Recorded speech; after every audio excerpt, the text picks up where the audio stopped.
Selamat siang Bu, ini mau mengantar makan siang dan susu gratis untuk anak-anak dan ibu hamil. Program makan siang dan susu gratis andalan pasangan Prabowo Gibran mulai dibahas di Kabinet Presiden Joko Widodo. Dua program ini merupakan jualan utama Prabowo Gibran sejak kampanye Pilpres 2024. Dalam rapat Kabinet Paripurna kali ini membahas persiapan Ramadan dan Idul Fitri hingga kebijakan fiskal 2025. Jokowi meminta kebijakan fiskal mengakomodasi program-program presiden terpilih sambil menunggu hasil perhitungan resmi KPU. Terkait dengan rencana kerja pemerintah dan kebijakan fiskal tahun 2025, jembatan untuk menjaga kesinambungan pembangunan dan mengakomodasi program-program Presiden terpilih hasil Pilpres 2024. Tapi ini juga kita sambil menunggu hasil perhitungan resmi dari KPU, maka RAPBN 2025 harus disiapkan dengan memperhatikan hasil Pilpres karena menjalankan APBN, karena yang menjalankan APBN 2025 adalah presiden terpilih. Bappenas pun mulai memasukkan program ikonik presiden terpilih. Ya, memang harus memasukkan program-program ikonik dari presiden terpilih. Tentu saja itu diperhitungkan dan Bappenas sedang menyusun itu. Bawakan susu gratis untuk anak, makan siang gratis untuk anak, dan nutrisi untuk ibu. Untuk mengurus program makan siang dan susu gratis, Prabowo Gibran berniat membentuk Kemenko baru. Sementara peneliti Indef menilai pembentukan Kemenko baru untuk mengurus program makan siang dan susu gratis dirasa tidak perlu. Sebaiknya dikelola Kementerian Sosial. Jadi macam kayak bagi-bagi kue saja bagi partai pengusung ya koalisi ini gitu.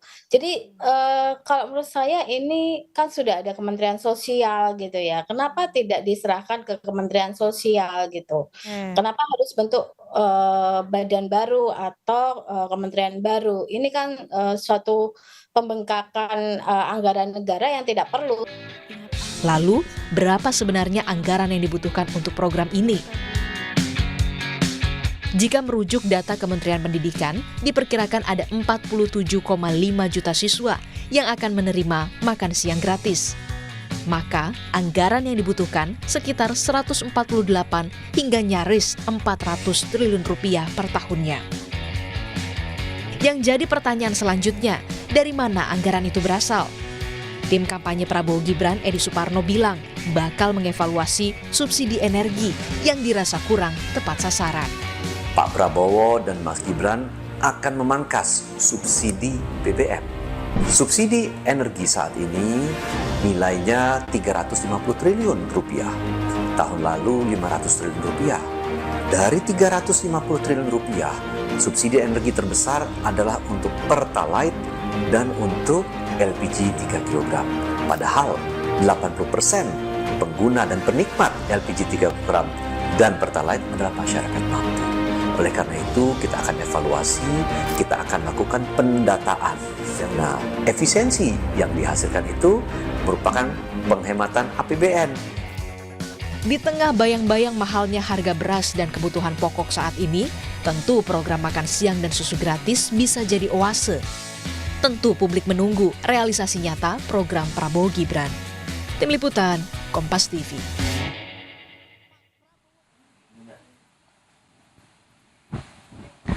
Kita bahas lebih dalam soal ini bersama dengan Universitas atau dosen ilmu politik Universitas Paramadina, ada Ahmad Khairul Umam. Mas Umam, terima kasih selamat sore sudah bergabung kembali di Rumah Pemilu. Mas Umam, sepertinya biasa-biasa saja Presiden mengumumkan, kemudian beberapa menteri jajaran juga mengumumkan, bahkan gamblang begitu ya. Beberapanya kita tahu ada Erlangga, ada Bahlil, secara spesifik menyebut makan siang dan minum susu gratis. Apakah ini biasa-biasa juga menurut Anda untuk pembahasan hal ini sekarang? Ya, Mas Dirianda, tentu dalam konteks awal tahun, pemerintah tentu harus menyiapkan rencana anggaran APBN yang kemudian bisa dijadikan sebagai sebuah planning dalam jangka menengah maupun panjang untuk menjalankan program-program yang selama ini menjadi janji politik. Dalam konteks tertentu tentu itu bagus, sebuah bentuk keberlanjutan atau continuation dari sebuah program yang meskipun ada transisi kekuasaan tentu perlu difasilitasi. Tetapi di saat yang sama ini menjadi agak unik karena bagaimanapun juga dari sisi dinamika politik sendiri per hari ini belum ada satu kesimpulan yang clear dari penyelenggara pemilu, baik dari KPU terutama maupun Bawaslu, di mana kemudian kita masih mencoba untuk mencerna ada dinamika terkait dengan aspek-aspek kepemiluan. Seharusnya memang pemerintah sebaiknya menunggu saja dulu supaya kemudian siapa yang menjadi pemenang dari Pilpres per hari ini itu diumumkan oleh mereka yang memiliki kapasitas dan juga kewenangan untuk itu.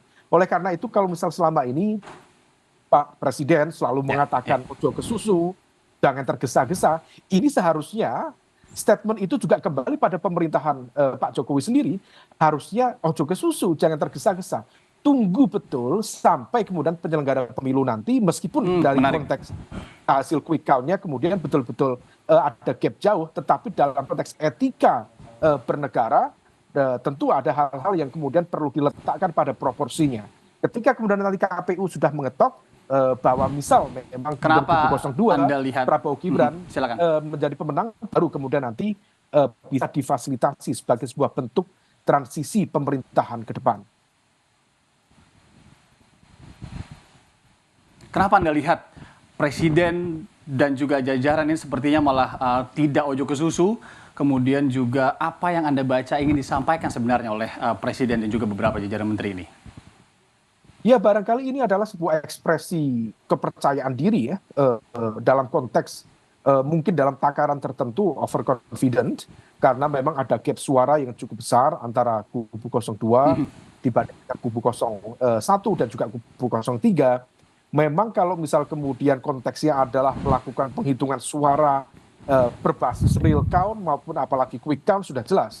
Real count per hari ini di KPU itu sudah hampir 80%. Dan angkanya tidak jauh dari angka di hasil quick count. Maka kemudian barangkali ini dianggap sebagai sebuah proses yang tampaknya sudah menuju final. Tetapi sekali lagi di dalam konteks etika berpolitik, ditambah lagi ada aspirasi dari kubu 01 maupun kubu 03 untuk mempertanyakan sejumlah keputusan strategis yang dianggap berpengaruh terhadap kredibilitas penyelenggaraan pemilu, sebaiknya menunggu dulu kepada otoritas yang diberikan wewenang oleh konstitusi untuk mengumumkan siapa yang sudah sah menjadi pemenang, siapa yang kemudian tidak. Saya pikir itu secara teknis, tetapi dalam konteks etika tentu itu memiliki impact yang cukup signifikan. Ya, impact yang cukup signifikan dari sisi etika ataupun moral begitu ya. Mas, kira-kira apa keuntungan terbesar Presiden yang sepertinya mau tadi ya cepat-cepat gitu untuk mengakomodasi program Presiden terpilih khususnya Prabowo Gibran yang dianggap sudah mungkin 80% mendekati gitu pemenang sebagai pemilu 2024? Ya, kalau misal kemudian kita cermati dari dinamika politik pembentuk kemenangan dari kubu 02, memang dalam konteks ini bahwa sikap respon yang begitu cepat dari Presiden Jokowi sebenarnya merupakan sebuah bentuk penegasan terhadap publik bahwa dia, Pak Presiden, Pak Jokowi, sebenarnya berada di belakang kubu 02.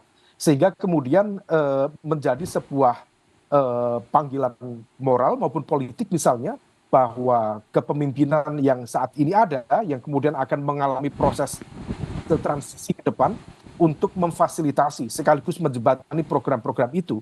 Dalam konteks continuation atau keberlanjutan dari sebuah program antara satu pemerintahan dengan pemerintahan yang lain dalam sebuah transisi kekuasaan, tentu ini cukup baik. Dan tentu diperlukan ada sebuah tim khusus seperti yang dulu dilakukan oleh pemerintahan Pak SBY menuju ke pemerintahan Pak Jokowi, ada tim khusus untuk lepas sambut.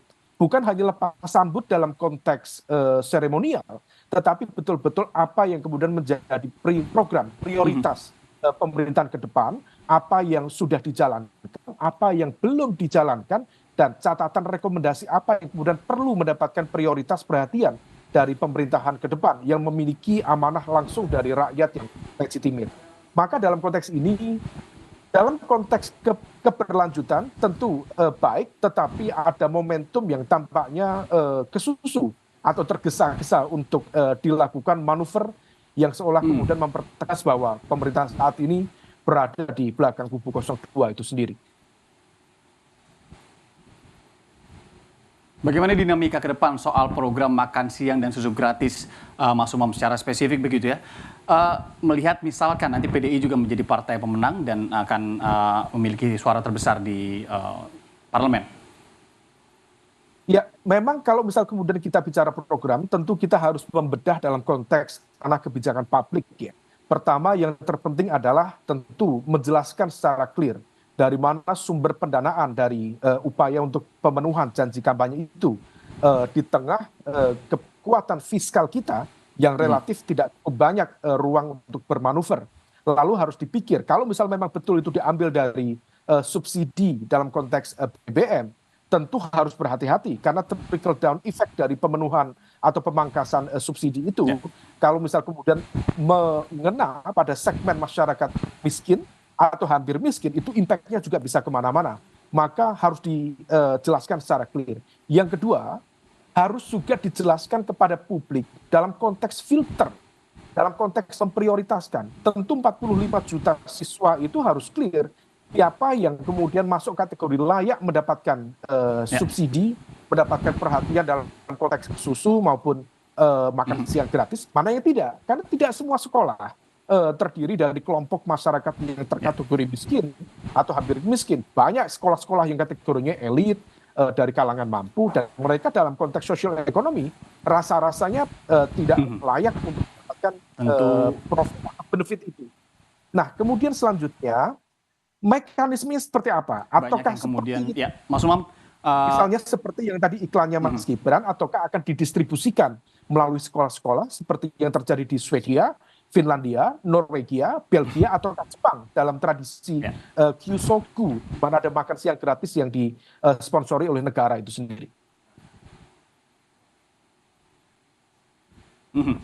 Dosen Ilmu Politik Universitas Paramadina, Mas Ahmad Hoirul Umam. Mas Umam, terima kasih banyak atas review dan juga masukan yang Anda berikan dan juga sudah berbagi waktu di Rumah Pemilu kali ini. Kita ngobrol lain waktu. Sehat selalu, Mas Umam. Terima kasih, Mas Riyandi.